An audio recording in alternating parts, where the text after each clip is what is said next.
Alhamdulillahilladzi arsala rasulahu bil huda wa dinil haq liyudhhirahu ala dini kulli wa kafa billahi shahida. Asyhadu an la ilaha illallah wa asyhadu anna Muhammadan abduhu wa rasuluh alladzi la nabiyya ba'dah. Amma ba'd.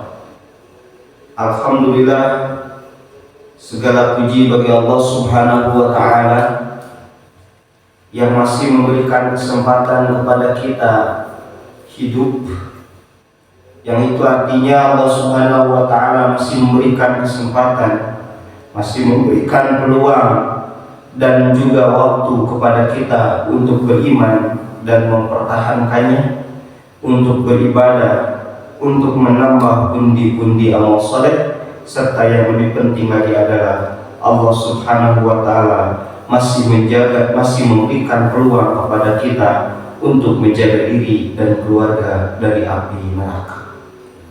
Hadirin jamaah subuh rahimakumullah, di dalam sebuah hadis yang diriwayatkan oleh Imam Al-Bukhari, kata Rasulullah sallallahu alaihi wasallam, inna mimma adrakan nasu min kalamin nubuwatil ula idza lam tastahyi fasna ma syi'ta. Hadis ini diriwayatkan oleh Imam Al-Bukhari melalui jalur sahabat Abu Mas'ud Uqbah bin Amr Al-Ansari. Kita cermati Bapak, ini ada kata-kata Al-Ansari. Itu artinya orang ini adalah orang Ansor. Dalam sejarah Islam kita mengenal peristiwa mengenai hijrah Rasulullah SAW. Barangkali yang viral, yang paling terkenal dan mudah dikenal oleh ingatan kita itu adalah terkait hijrahnya Rasulullah dari Makkah ke Madinah di tahun ke-13. Padahal sesungguhnya Rasulullah SAW atau dalam hal ini para sahabat itu juga pernah hijrah, bukan hanya dari Makkah ke Madinah, tetapi sebelum itu jauh Rasulullah, para sahabat, itu pernah melakukan hijrah dari Makkah ke Habasyah. Silakan barangkali bila berkenan Bapak dan Ibu boleh mempelajari, ada fakta yang menarik dan unik. Kok kenapa Rasulullah, para sahabat memilih untuk pertama kalinya hijrah dari Makkah ke Habasyah? Itu untuk pertama kalinya di tahun ke-6. Kan unik, Habasyah itu negeri nan jauh dari Makkah, berpuluh mungkin beratus kilometer dari titik Makkah ke Habasyah, bahkan menyeberangi, melewati lautan. Kenapa tidak memilih tempat yang lain? Justru memilihnya kemana? Ke Habasyah. Tidak ke Taif, tidak ke Madinah, tidak ke Syam, tapi pilihannya itu yang lebih mudah mungkin. Kenapa kok memilih jalur laut, tidak memilih jalur darat gitu? Yang tentu saja pemberangkatan waktu itu nggak semudah seperti sekarang gitu. Lebih sulit waktu itu, terbatas segalanya, terbatas kendaraannya, terbatas kapasitasnya dan lain sebagainya. Tapi para sahabat memilih untuk hijrah dari Makkah ke Habasyah. Silakan itu barangkali di sesi atau di momen yang lain bisa dipelajari. Nah, ketika kita mendengar Al-Ansari, ini berarti dia orang Ansar. Nah, dalam sejarah Islam ada peristiwa hijrahnya Rasulullah SAW dari Mekah ke Madinah di tahun ke-13, yang mana pada waktu itu orang-orang yang hijrah memiliki sebutan sebagai kaum muhajir, yang artinya itu adalah orang-orang yang hijrah. Nah, sebaliknya orang-orang Madinah, ini uniknya. Jadi kalau ada istilah kita mendengar Al-Ansari berarti dia orang Madinah. Artinya dia adalah orang yang memberikan pertolongan kepada Rasulullah dan para sahabat untuk memberikan tempat dan lain sebagainya, jaminan hidup dan lain sebagainya di Madinah. Bukan hanya Abu Mas'ud yang termasuk kepada golongan Al-Ansari, banyak sahabat-sahabat yang lainnya juga. Di antaranya itu ada Abu Ayyub Al-Ansari. Berarti ini adalah orang Madinah. Abu Ayyub itu orang yang pernah ikut berjuang menaklukkan Konstantinopel. Rumah Abu Ayyub ini menjadi tempat yang bersejarah karena pernah ditinggali, pernah didiami Rasulullah SAW, pernah tidur, pernah tinggal. Kata ahli sejarah ada yang menyebutkan kurang lebih 7 bulan di rumahnya Abu Ayyub Al-Ansari. Nampaknya ya Pak, Ibu, bagaimana rasanya kalau rumah kita dijadikan tempat tinggal oleh Rasulullah? Cigana kurang langsung dibenteng. Dijadikan apa ya, semacam museum barangkali ya, karena kenapa? Masya Allah, ditinggali, didiami oleh manusia yang paling agung, Nabi kita Rasulullah SAW. 7 bulan, bukan waktu yang sebentar. Ketika Rasulullah SAW sebelum punya rumah di Madinah, kan Rasulullah begitu hijrah ke Madinah nggak langsung punya rumah. Bahkan Rasulullah lebih dulu memperhatikan masjid daripada rumahnya. Nah, jadi Rasulullah mendirikan apa dulu? Mendirikan masjid dulu. Dan ini harus menjadi sumber inspirasi bagi kita, bahwa ternyata sejak dari awal yang pertama dulu dibangun itu adalah masjid. Nanti ke pinggir dan ke samping itu adalah kebutuhan dari masjid. Mohon maaf sekali Bapak Ibu, kalau di kita biasanya membangun dulu rumah atau membangun dulu masjid.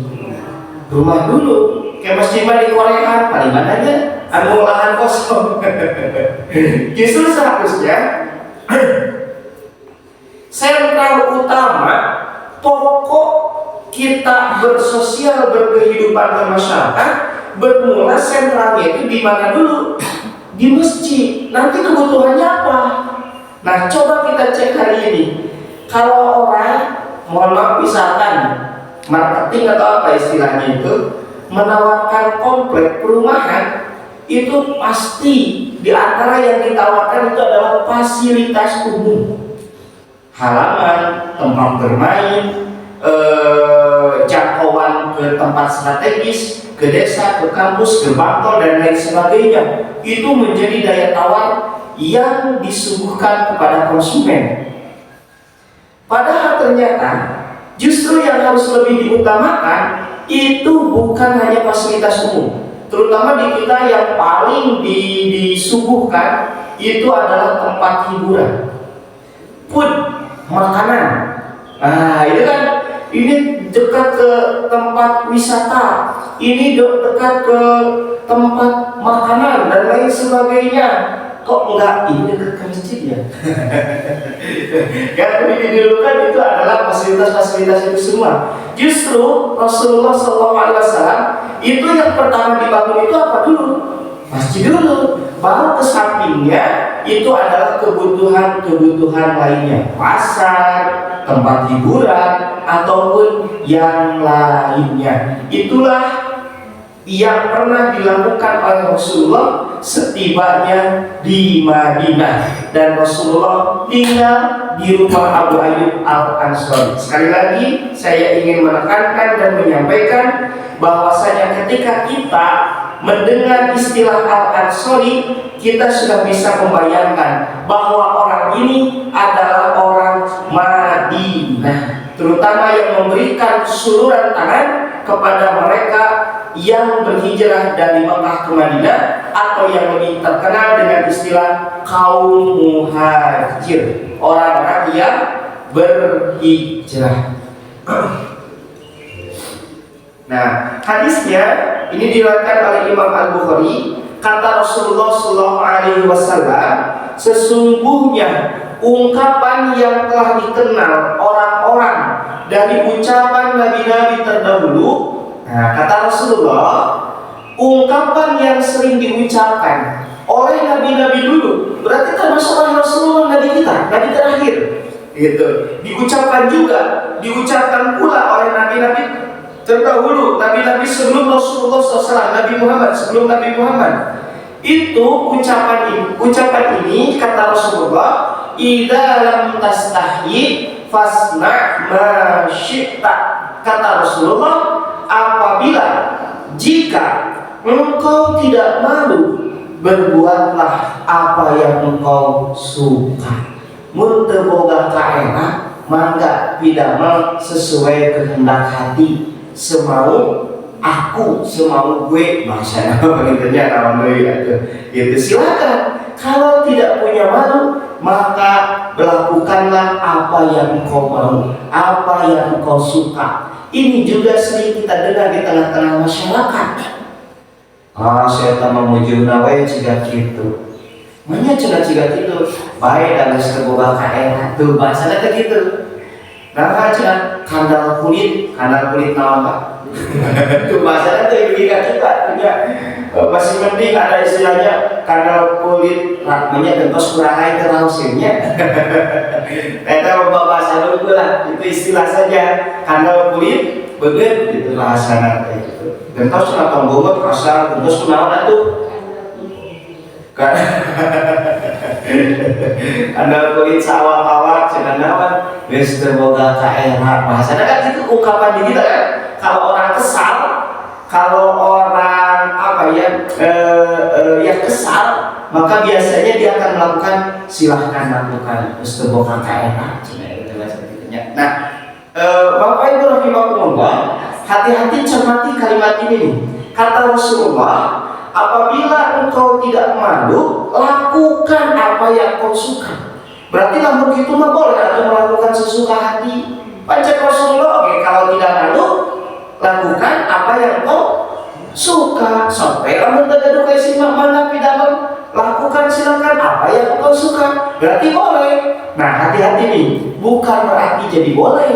Karena Rasulullah bersabda apa? Idza lam tastahi, apabila tidak malu lakukan sesuka hati, bukan berarti jadi boleh semuanya sesuai dengan kehendak hati. Nabi matus tegaduh ka isim, aku ada sudah tidak punya malu, berarti boleh melakukan A, B, C dan lain sebagainya gitu. Bukan berarti begitu. Persis seperti diucapkan di kita. Di istilah Sunda ada istilah bahasa sungkunan. Apa ya Bapak Ibu istilah sungkunan itu?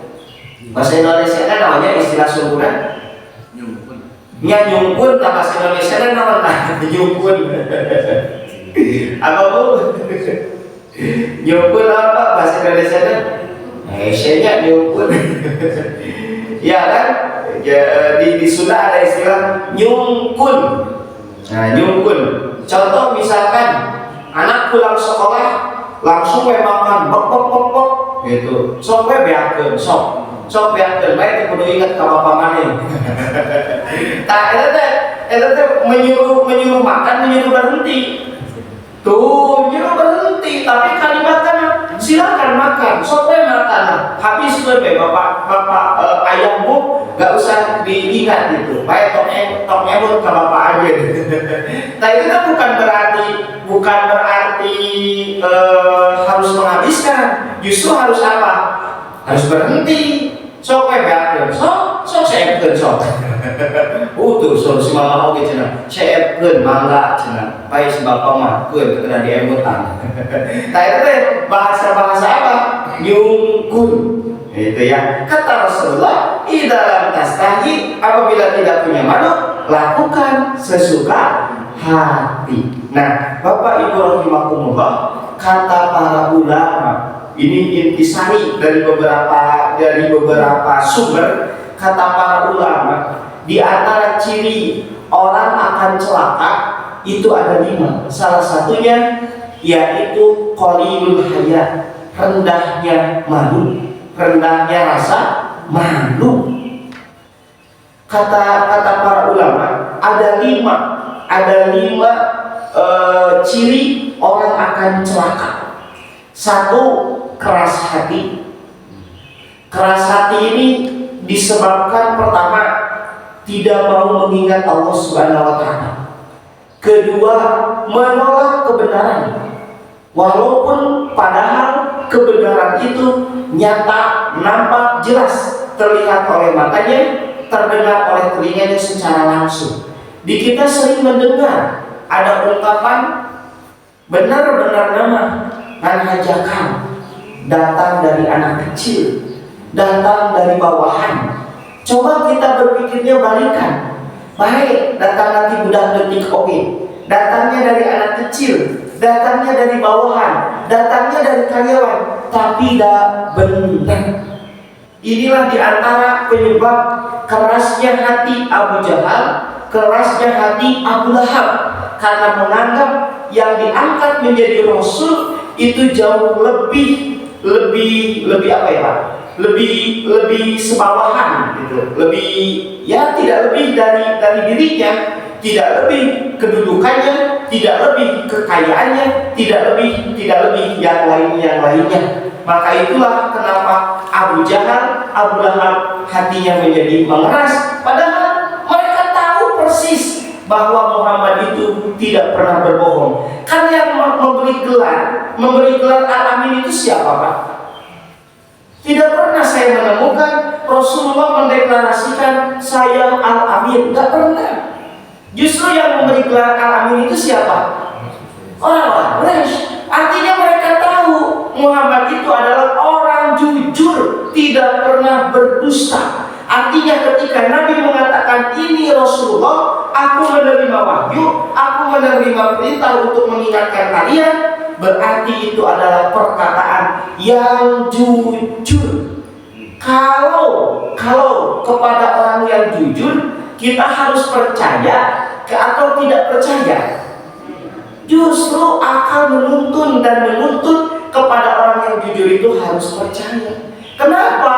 Ketika Nabi Muhammad sebelum diangkat menjadi Nabi mendapat gelar Al-Amin, tapi aneh ketika Nabi mendeklarasikan ini Rasulullah, Nabi dituduh sebagai orang yang gila. Nabi dituduh sebagai sahir. Apa yang memberi gelar Al-Amin? Aranjeuna. Nah, hari saat jadi Nabi malah dituduh apa? Orang gila, ahli sihir dan lain sebagainya. Nah, itu satu. Itu ciri orang yang celaka, keras hati. Dua, sulit keluar air mata. Ini disebabkan karena keras hati. Ketiga, itu rakus tamak terhadap dunia. Yang keempat, panjang angan-angan. Dan yang kelima, itu adalah rendahnya rasa malu. Maka orang yang rendah rasa malu akan celaka. Maka bagi Allah Subhanahu wa taala sungguh sangat mudah untuk menghancurkan seseorang, menghancurkan satu kelompok, menghancurkan satu komunitas, bahkan menghancurkan satu bangsa, yaitu cabut saja rasa malunya, pasti akan hancur. Ini mohon maaf sebatas perbandingan untuk dijadikan bahan renungan. Di negara yang lain lebih baik mati daripada menahan rasa malu. Di kita terbalik, meningkatkan era daripada malu. Buktinya apa? Pakai jas oranye, pakai rompi oranye, masih bisa si hello, masih bisa dadah-dadahan, masih bisa tersenyum. Padahal korupsi triliunan merugikan negara, merugikan rakyat, meresahkan, menyusahkan, masih bisa si hello, masih bisa dadah-dadahan, masih bisa senyum. Berarti meningkatkan era daripada malu. Dibatur mah meningkatkan malu daripada era. Malu korupsi, malu gagal dan lain sebagainya. Nah, kata Rasulullah, idza lam tastahi, apabila tidak malu, lakukan yang engkau malu. ada jaminan dari Allah Subhanahu wa taala bagi orang-orang yang mampu menahan dirinya, maka ada jaminan pasti tempat kembalinya kepada surga Allah Subhanahu wa taala. Dalam kehidupan ini kita harus punya modal. Modal yang pertama itu adalah iradah, keinginan, kemauan. Iradah ini didorong kuat oleh keimanan. Saya kasih contoh. Ini terutama kepada ibu. Bu, kinten-kinten ibu Nabi Musa punya perasaan tidak? Punya. Nah, itu geningan ngalungkeun budak mereka Citarum. Kapan aku Citarum Sungai Nil? Oh, Sungai Nil. Kalau kita ukur secara perasaan, dayakin atau ibu Nabi Musa juga tidak tega. Orang belum masih menyusup, itu harus dilemparkan ke Sungai Nil. Nah, mau parah gunawan, Bu? Kan bahasanya yang sering kita dengar dilemparkan ke Sungai Nil. Ada yang jangan dibayarkan langsung ditangojai, enggak. Pakai alat lah gitu ya, dikasih keranjang mungkin gitu atau apalah gitu ya, dikasih alat intinya gitu. Nah, disuruh dilemparkan ke Sungai Nil. Ya Bapak terkenal Sungai Nil mah, aya ikan arwana. Ikan arwana, ikan piranha kan gitu, kebayang tuh gitu.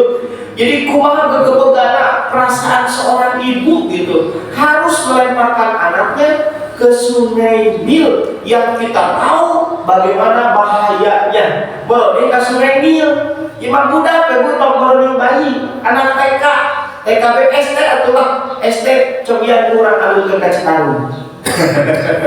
Wah, berenang lalu air atau spiral ya, dilaporkan ke HAM, dilaporkan ke polisi, dan lain sebagainya. Sudah dihujat, dicaci maki dan lain sebagainya. Ini harus dilemparkan. Kenapa? Karena Allah mengilhamkan kepada ibu Nabi Musa agar melemparkan anaknya ke Sungai Nil. Kenapa?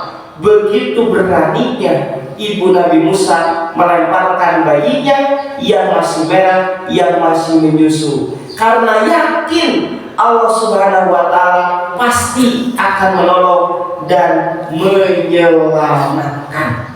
Begini, kenapa ibu Nabi Musa sampai berani melemparkan? Karena dalam hatinya ada keyakinan Allah Subhanahu wa taala pasti akan menolongnya. Ini pelajaran yang sangat berharga, bahwa seberat apapun perintah Allah, kalau dalam hati masih ada keimanan, maka yakin seberat apapun pekerjaan itu pasti bisa dilakukan. Pasti bisa dilakukan. Maka inilah yang disebut kalau kita umpamakan sebagai gas yang akan mendorong, yang akan memajukan kendaraan tersebut. Ngan namina kendaraan cekap ku gas sungkul Bapak Ibu. Kan peryogi naon? Peryogi rem kanggo naon? Kanggo mencegah, kanggo menahan kendaraan dari kecelakaan. Mata fungsi rem teh kanggo naon Bapak Ibu? Kanggo naon Bu? Sanes. Remah kanggo gas. Bapak saat ibu waktu ngebut tuh coba lamun remnya dicoplokeun, kalau dia ngebut maju lalaunan geus wah. Tuh. Itu jadi fungsi rem teh kanggo naon? Kanggo ngebut. Tapi bukan hanya cukup rem, tetapi harus ada gas, harus ada dua-duanya.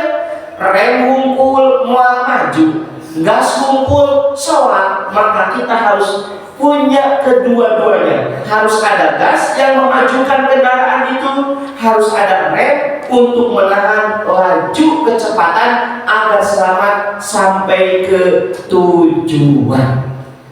Siapa yang tega berani menyembelih anaknya? Ayah nuantun mual ayah geningan Nabi Ibrahim. Nah, ya. Kenapa sampai seberani itu? Yakin Allah Subhanahu wa Ta'ala tidak akan membinasakan umatnya, tidak akan membinasakan kaumnya, tidak akan mencelakakan hambanya. Kenapa sampai seberani itu? Karena dalam hatinya masih ada keyakinan kepada Allah Subhanahu wa Ta'ala. Seberat apapun perintah Allah Subhanahu wa Ta'ala, kalau masih ada keyakinan, masih ada kemauan, seberat apapun aktivitas yang diperintahkan oleh Allah, maka yakin akan sanggup dilakukan. Tapi tidak cukup hanya gas, tidak cukup hanya yang mendorong, tetapi juga harus ada yang menahan. Di antara kekuatan rem yang cakram untuk menahan, mencegah manusia dari melakukan kemaksiatan, itu adalah rasa malu. Kita butuh beberapa aturan untuk mengatur manusia agar menjadi tertib dan lain sebagainya. Setiap tahun jutaan aturan dikeluarkan oleh setiap negara dan bangsa. Tetapi kenapa kejahatan, kezaliman, kemaksiatan, kelaliman, penganiayaan terhadap manusia yang lain itu terjadi tiap tahun jutaan kasus? Kenapa? Karena sudah hilang rasa malu. Gini, kalau dalam satu ruangan kemudian dibikinkan pagar nanti saya bagus, bahkan terbuat dari emas, tapi anu ngesinya punten, mohon maaf sekali, pengisinya itu monyet. Kita eta pagar dibuka di gajengan. Eta pagar dibuka mukanya atau ditaekan. Tuh kan? Tapi kalau pengisi rumahnya itu adalah manusia, orang, kalaupun pagarnya jelek, butut, badai runtuh, kita digajengan dilereskeun. Tuh, dibetulkan. Itulah kenapa penting sekali bagi manusia punya rasa malu untuk mencegah, untuk menahan dirinya dari kejoliman, dari kejahatan, dari kemaksiatan. Pak, nah tidak melakukan maksiat. Bu, kenapa tidak melakukan maksiat? Enak tuh. Ayat kene era mah masih tertahan, masih tercegah, maka tidak sedikit orang, kaum, komunitas, bangsa terhormat dan berwibawa karena masih memiliki rasa malu. Tetapi harus merenah. Ini hati-hati. Kudu merenah nempatkan rasa malu, karena di kita seringkali salah menempatkan rasa malu. Malu melakukan kebaikan, tidak malu melakukan kemaksiatan dan kejahatan. Isin pada diajarkan ikro hiji kene, mau jatuh sepuh dia ikro hiji kene lah. Emangnya kenapa? Pak ibu bapak masih mending ikro satu, zaman Nabi mah ikro aja tak ada. Iyalah, coba kita renungkan dan tafakuri. Rasulullah, para sahabat, terutama yang senior, belajar Islam, belajar Al-Quran, belajar hadis di usia berapa tahun? Bu Nabi diajar Al-Quran di usia berapa tahun? Abu Bakar, Umar di usia berapa tahun belajar Quran? Ya iyalah, orang nabinya juga punya angkat jadi nabi usia berapa? 40. Masih kan di atas 40 gitu. Maka disinilah kita harus menempatkan kapan mesti malu, dalam urusan apa mesti malu gitu. Seringkali kita salah menempatkan rasa malu. Mohon maaf sekali, kita terutama ibu lah, saya kasih contoh kepada ibu gitu, berhijab, ditutup, rapi, menjulur sampai dada dan lain sebagainya. Namun ayah kan, tiba-tiba ayah ngalang nggak orang di dia mau balik makan, mau balik makan. Apa ya bahasa Indonesia nya Pak, mau balik makan itu? Ya, kalian mereka tinggal ya gitu. Terbuka kelihatan gitu, tarik ke luhur, kanan tinggal, tarik ke kanan, luhur terbungkus. Nggak langkung kan dia lewat ke kita di di sini tengah-tengah kita. Siapa yang malu? Saya. Kudu nama panu era teh salah. Mana enak badannya kita tertutup rapi dan lain sebagainya. Nganggung lah harapan orang gitu. Kudu kan era teh salah. Mana enak? Kedana. Tapi kenyataan nama ada pengundi nggak menjadi isi teh gitu. Saya kasih contoh lagi.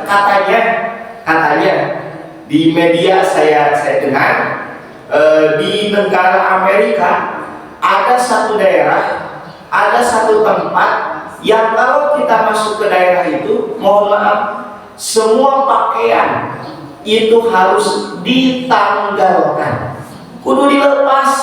Berarti orang tadinya harus dalam keadaan urian, dalam keadaan telanjang. Orang cobian. Orang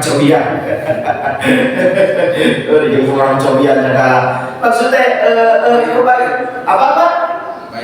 Bayangin. Maksudnya dia bayangin. Bagaimana kalau kita, dan itu katanya di daerah itu adalah orang-orang kaya. Jadi anu geus bosen kunaon ku kekayaan, semua pakaian yang branded, apa istilahnya, branded, pakaian bermerek, berharga mahal dan lain sebagainya sudah pernah dinikmati gitu. Terus karaosan kasadayana gitu. Sabab tos bosen kubeungan tungtung lama naon. Sadana teu dianggo, acuh teu dianggo, kajian teu dianggo, padahal di luar Madinah ada teh pinuh, nu arami sungkul, sabab bosen. Mata mending jadi orang kaya jadi orang miskin. Ayat bosan begal. Mata teu make dana gitu jadi data gitu ditarajan. Bayangkan Pak, kalau kita masuk ke situ, kira-kira kita berpakaian, kita tertutup gitu. Masuk kadinya ke daerah eta, kinten-kinten anu isin saha? Anu mau acuh teu diacuh. Tuh, maka di sini pentingnya kita menempatkan rasa malu, kudu beranas gitu. Maka saya dengar katanya, dulu ada pejabat katanya mau kunjungan ke Papua. Karena mau menghargai adat, maka dia berpakaian seperti adat tersebut. Nah, ternyata mereka juga mau menghargai siapa? Mau menghargai pejabat tersebut. Oh, pada ayah pejabat kadio, hayu atuh, kan biasanya orang Papua menanggapan koteka. Ayeuna urang gentos nganggo koteka, nganggo acuh. Menghargai siapa? Pejabat yang menawan. Begitu kadinya teh sahatan isin. Tadi nama mau saling menghargai, malah salah persepsi. Nah, disinilah pentingnya kita menempatkan rasa malu. Kapan, dimana, kepada siapa, dalam urusan apa. Seharusnya kita malu berbuat zalim, berbuat jahat, berbuat maksiat. Kenapa? Bukankah Allah itu maha melihat? Dan kita jangan malu untuk menerima kebenaran, menerima ilmu, sekalipun datang dari bawahan, datang dari anak kecil, sekalipun ilmu yang kita pelajari itu dianggap oleh orang lain sepele, itu sederhana, enteng. Saya kasih contoh dulu. Zaman Rasulullah Sallallahu Alaihi Wasallam ada seorang wanita yang cerdas, persislah seperti ibu. Ibu mana? Ibu yang di sini, tapi lagi di sana. Persislah seperti ibu, pinter gitu Bu. Mau menanyakan sesuatu yang dirasa kaku gitu yang ditanyakan. Kenapa? Karena yang ditanyakan itu tentang masalah perempuan kalau bermimpi kemudian mengeluarkan cairan harus mandi atau jangan gitu. Berarti ini keputusan hukum harus ditanyakan kepada Rasulullah, karena harus jelas, harus tenteram apa yang dilakukan. Upami perempuan mimpi terus keluar cairan harus mandi jangan. Nah itu pertanyaannya. Nah harus dengan Rasul, kan istri dengan Rasul teh laki-laki gitu, malu gitu. Disinilah harus menempatkan rasa malu. Maka perempuan itu memberikan muqaddimah, pendahuluan. Apa pendahuluannya? Baca ayat Quran. Maka dia membacakan satu ayat, innallaha la yastahi minal haqqi. Sesungguhnya Allah itu tidak malu terhadap kebenaran. Namanya harus pintar. Jadinya macam heula, sesungguhnya Allah tidak malu terhadap kebenaran. Maka aku akan menyanyikan sesuatu tidak malu. Maksudnya begitu ya teh. Bikin muakera begitu maksudnya. Apa? Ya Rasulullah, kalau perempuan bermimpi kemudian keluar cairan, mandi jangan. Kata Rasulullah, sama itu juga harus mandi tuh gitu. Kumaha lamun keluar cairan? Mandi jangan. Mimpi tapi tidak keluar cairan. Tuh jangan. Apa lamun keluar cairan? Harus apa? Harus mandi. Berarti lamun keluar cairan? Tuh jangan. Walaupun ayahnya tidak mimpi tapi keluar. Entah termimpi kan pas buka teh kuning aja belum. Nah, eta ibarat tau. Tuh, ibarat sami gitu. Mandi juga. Tapi kita mau diteruskan tabu asa isin. Maka rasa malu jangan menghalangi untuk menerima kebenaran, untuk menyampaikan kebenaran. Ada isin. Jadi waktu dia kata kok kumaha tuh hukumna ibarat taunya tuh kehalangan kunaon kaerah gitu. Ali bin Abi Thalib di antara laki-laki yang sering keluar air madi. Biasanya ini disebabkan oleh aktivitas yang terlalu capek. Biasanya upamakan anu sok terlalu capek dan melampaui batas gitu. Sok keluar tiba-tiba refleks otomatis gitu. Ali bin Abi Thalib ingin menanyakan bagaimana hukum mandi kepada Rasulullah. Kan isin, nah berisin Bapak Ibu. Kenapa Ali baru menanyakan kepada Rasulullah? Tidak biasa. Satu, tidak biasa. Dua, Ali Rasul teh apa mantu guys, apa mertua. Iya kan Ali itu menikah dengan putrinya Rasulullah. Berarti kan itu pemerintahan bapak. Pak, aku mau mandi. Pada Rasul gitu. Maka Ali punya strategi apa? Menyuruh orang untuk menanyakan. Hatosna udah teh beunang. Ustaz, ieu teh aya jami, kieu nya tah padahal mah saha eta teh? Manehna. Gitu tak kengeng ya kata cik gitu. Ali kayak gitu.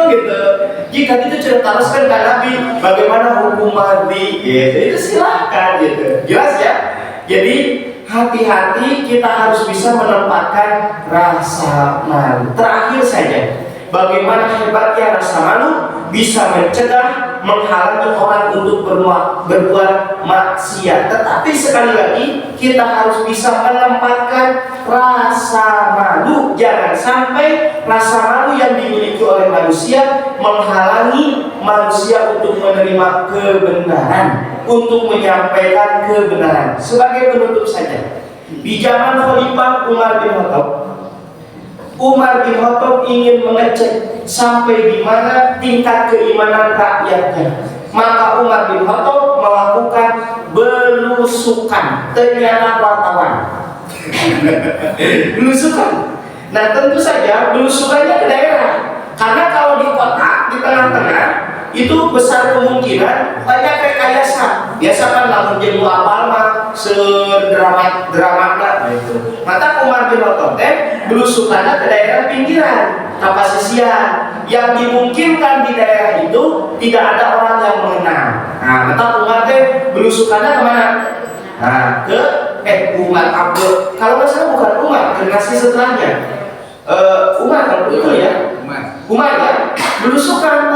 Nah, ternyata mendapatkan seorang pengembala nuju ngamon.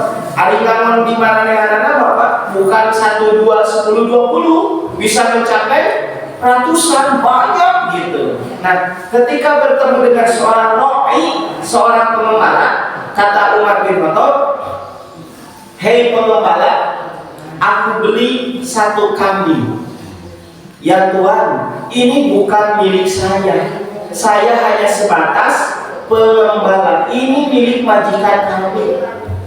Gampang atuh cenah. Kieu we ayeuna ku saya eta domba dibeli hiji, sok ente bejakeun ka ditu kedunungan bahwa 1 ekor kambing telah dimakan aja, telah dimakan serigala. Kantos teu? Wajar teu? Wajar. Masuk akal nggak? Jelas kan masuk akal sekali gitu. Tinu 100 kan hiji, wajar. Namun kieu mah tinu 100 jeung sahiji teu wajar kan? Ieu tinu 100 hiji wajar atuh dikerekep ku aja hiji cenah ji bejakeun. Masuk akal sekali, logis sekali. Tetapi tercengang umat bin Khattab dengan jawaban pengembala itu. Bagaimana pengembala itu menjawab? Fa'ainallah, lamun kitu di mana atuh Allah? Walaupun di antara kita berdua, tapi ingatlah ada yang ketiga yang maha melihat, yang maha mendengar. Siapakah itu?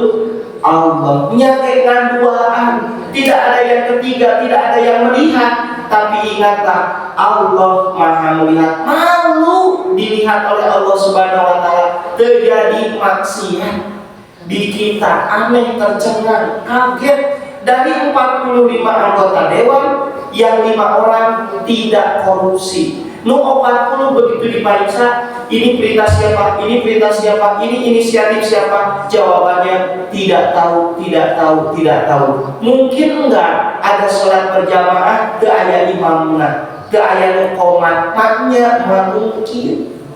Di 40 sadaya ke apa? Piraku sholat berjamaah, ya kan kita korupsi berjamaah. Piraku teu aya komandona, piraku teu aya qomat, piraku teu aya imam. Tos hilang rasa malu.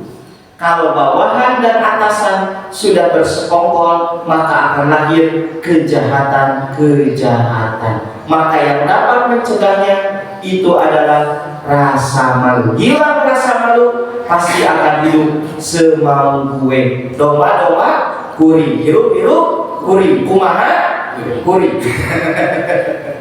Jika hilang rasa malu, maka kita latih terus rasa malu, terutama rasa malu yang lahir dari keimanan, untuk mencegah diri dari kemungkaran. Maka ada jaminan dari Allah Subhanahu wa Ta'ala, siapa saja di antara kita yang sanggup dan mampu menahan diri, terutama dengan rasa malu itu sebagai remnya, maka jaminan dari Allah pasti kita akan kembali ke surga Allah Subhanahu wa Ta'ala. Barangkali itu saja satu hadis yang bisa kita tafakuri, tadabburi pada kesempatan kali ini. Saya yakin Bapak dan Ibu jauh lebih mengerti dan lebih paham, serta masih banyak mutiara hikmah dan ilmu yang terpendam di dalam sunnah Rasulullah. Barangkali sebelum kita tutup majelis ini, ada yang perlu diinformasi? Enggak, silakan boleh. Sebelum kami tutup pengajian ini, ada yang bertanya, silakan. Cekap, Bapak Ibu? Jelas. Wah, kami jelas cekap, virus sekedar maksakan saya pertanyaan. Insya Allah kita sambung lagi di lain kesempatan. Rabbana la tuzigh qulubana ba'da idh hadaytana wa hab lana min ladunka rahmah innaka antal wahhab. Assalamualaikum warahmatullahi wabarakatuh.